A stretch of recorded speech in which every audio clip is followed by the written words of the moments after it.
Saƙo mai zafi daga kamfanin Mai Shadda, wato shahararren furodusan Hausan nan wanda ya shahara wajen kawo muku fina-finai wanda suke nishaɗantar da ku, ilmantarwa da kuma faɗakarwa.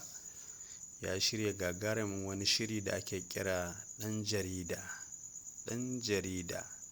Shirin ɗan jarida yana nan tafe akan akwatunan talabijin ɗinku nan ba da daɗewa ba. Sauraro, barkanmu da saduwa da ku a wannan tasha tamu mai albarka wanda za ta ke kawo muku labarai na fina-finan Kannywood wanda ake gudanar da su a nan jihar Kano ko kuma in ce arewacin Najeriya baki ɗaya.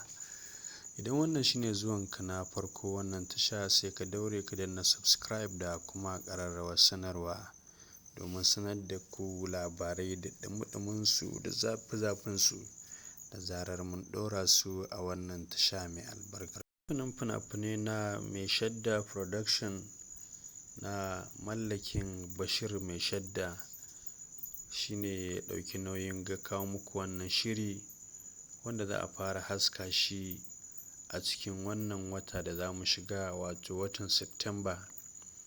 Wannan fim ɗan jarida ya ƙunshi wato 'yan wasa kamar haka, irin su Abale, wato matashin da yake tashi a yanzu a harkar series, sai kuma wato Sha'ibu Lawan Kumurci wanda tsohon jarumi ne a masana'antar ta Kannywood, sai kuma Tijjani Asasi wanda shi ma tsohon jarumi ne a masana'antar Kannywood, wanda shine mai shirin nan mai dogon zango na wato a duniya.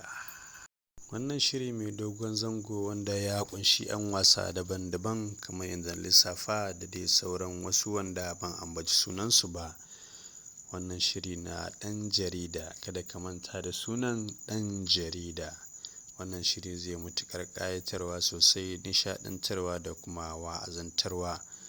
Kusan zai zama series wanda zai ɗauki hankali sosai domin ɓata lokaci da aka yi da kuma nazari wajen wato fara wannan shiri mai dogon zango wanda aka raɗa wa suna ɗan jarida.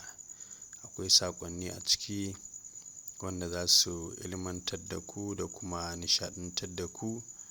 Ana tunanin cewa wannan series gaskiya zai matuƙar ɗaukan hankali domin an shirya masa sosai. To da haka muka kawo ƙarshen wannan labari na yanzu, sai kun ji mu ɗauke da sharshin wani fim ko kuma wani kamfani na daban ko kuma wani jari na daban.